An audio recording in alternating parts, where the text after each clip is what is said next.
দিলেন। আপকি বার 400 পার নয়। এ দেশ মুসলমানের দেশ, এ দেশ হিন্দুর দেশ, এ দেশ খ্রিস্টানের দেশ, এ দেশ জৈনর দেশ, এ দেশ আদিবাসী দলিতের দেশ। সব ধর্মের মানুষ থাকেন। এ দেশ ধর্মনিরপেক্ষ দেশ। বিজেপির গালে থাপ্পড় মেরে 240-এ থামিয়ে দিয়েছেন। আর আমার বিজেপির মানুষ কন্যা, আরএসএস এর মানুষ কন্যা আমার মমতা বন্দ্যোপাধ্যায়, যিনি রেড রোডে নামাজের সময় বোরকা পরে হিজাব পরে তিনি ইনশাআল্লাহ সুবহানাল্লাহ করে, আর পশ্চিম বাংলার মুসলমান মানুষ তিনি বলেন মমতা বন্দ্যোপাধ্যায়কে দিয়ে বিজেপিকে রুখবে। আর মমতা বন্দ্যোপাধ্যায় রাষ্ট্রীয় কোষাগার থেকে 400 কোটি টাকা খরচ করে দীঘাতে জগন্নাথ মন্দির তৈরি করলেন। কার টাকা? এই রাজ্যের মুসলমান আমার ভাইদের টাকা, আমার হিন্দুর ভাইদের টাকা, খ্রিস্টান জৈন আদিবাসী দলিতদের টাকা। আর আমার মুসলমান ভাইরা যখন ঈদের পরে দীঘায় গেছেন, দীঘার পুলিশ তাদেরকে ফতোয়া দিয়েছে যে মমতা বন্দ্যোপাধ্যায় দীঘার জগন্নাথ মন্দির উদ্বোধন করতে এসেছেন, কেউ যেন বাড়ির ঘরের বাইরে না বেরোয়, মাছ মাংস যেন না খায়। আর আমার সায়নী দিদি বলেছিলেন রাম মন্দির যখন তৈরি হয় বেকার যুবকরা কি তাহলে রাম মন্দিরে গিয়ে বাটি নিয়ে বসবেন, ভিক্ষে করবেন? আমরা বলতে চাইছি সায়নী দিদি, আপনার তো পাশেই আপনার বিধানসভা লোকসভা যাদবপুর, আপনি বলুন না মমতা বন্দ্যোপাধ্যায়কে, আমরা বলিনি, আপনি বলেছিলেন। আপনি কি বলেছিলেন? আপনি বলেছিলেন যে রাম মন্দিরের ওখানে বেকার যুবকরা কি বাটি নিয়ে বসবে? তাহলে দীঘার জগন্নাথ মন্দিরে এই বাংলার 26,000 আমার শিক্ষকরা রাস্তায় বসে রয়েছে, তাদের হকের চাকরি চলে গেল।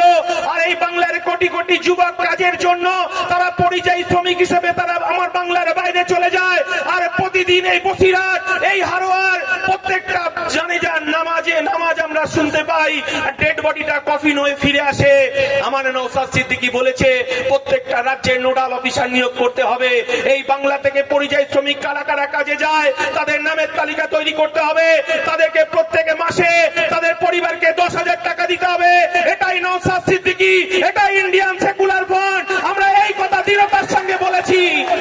আর মমতা বন্দ্যোপাধ্যায় আপনি জগন্নাথ মন্দির তৈরি করে এই বাংলাকে, সম্প্রীতির বাংলাকে আপনি ভাঙতে চাইছেন।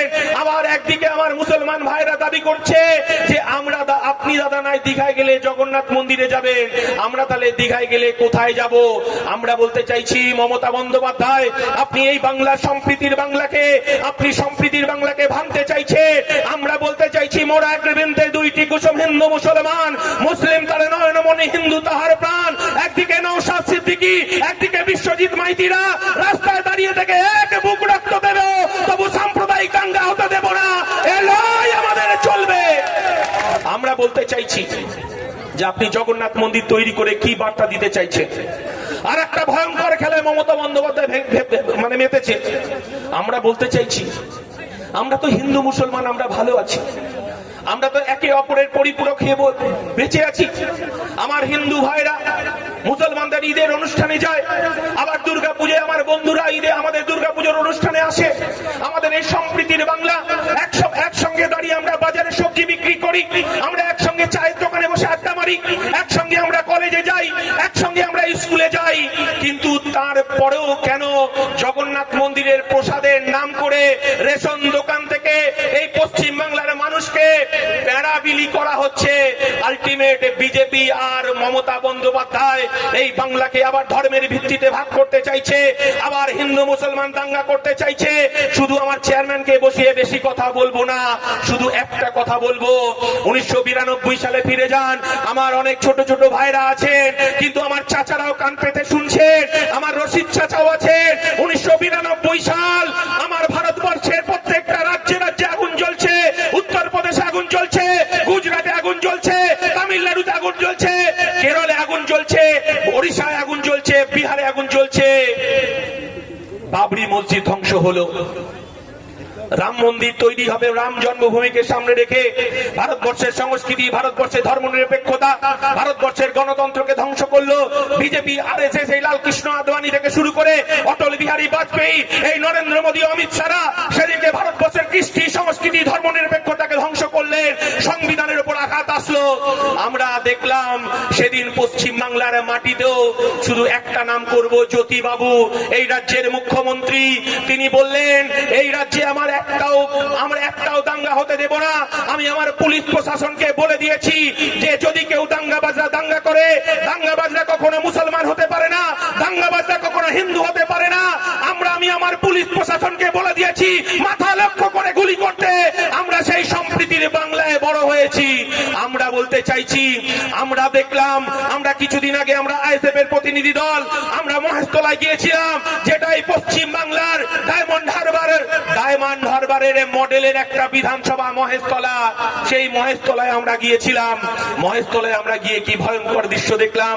একটা মুসলমান ভাই সেখানে ফল বিক্রি করে।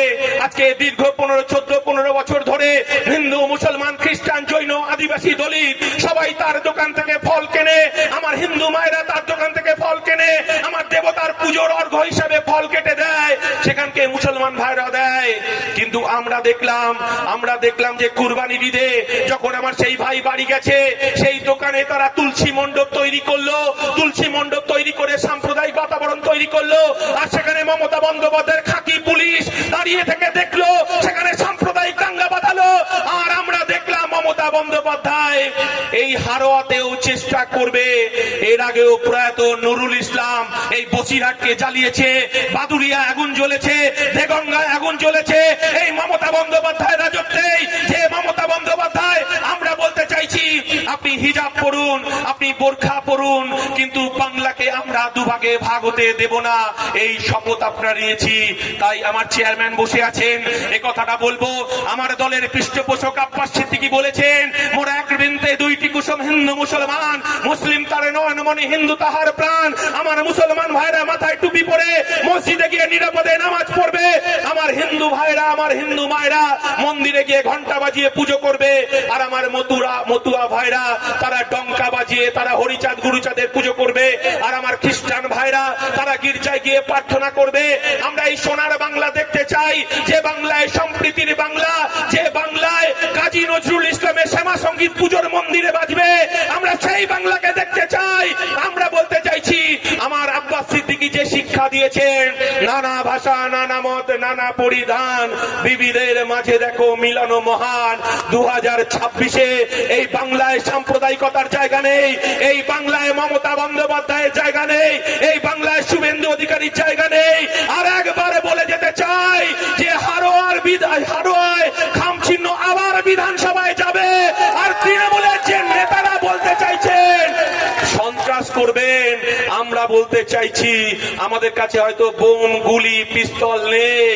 যে হাল আমাদের তিহারের বড়বাবু, তিহার জেলের বড়বাবু হয়েছে আপনার অনুব্রত মণ্ডল, আর এখানকার তৃণমূলের 2 পয়সার ফুটো নেতারা শুনে যান। আপনারা যদি একবারে জেলে ঢোকে, তৃণমূলের বালু মুখার্জি আপনার খবর নেবে না, রহিমা মণ্ডল আপনার খবর নেবে না, আর এখানকার যিনি এমএলএ আপনার খবর নেবে না। আপনার বাড়িতে মা আছে, ভাই আছে, বোন আছে। তাই আপনাকে বলছি, আপনি সাবধান হয়ে যান। এই লড়াইয়ে আমাদের সেনাপতি নওশাদ সিদ্দিকী, তাকে 42 দিন আটকে রাখা যায়, মেরুদণ্ড বিক্রি করে না। আমরা হারোয়ার মানুষকে বলতে চাই, 2026-এ এই হারোয়া থেকে খামচিহ্ন বিধানসভায় যাবে। সবাই ভালো থাকবেন, মাথা ঠান্ডা রেখে বুথে গিয়ে কাজ করতে হবে। 100 দিনের কাজের অধিকার, প্রধানমন্ত্রী কাজের অধিকার আমরা ফেরত আনবই।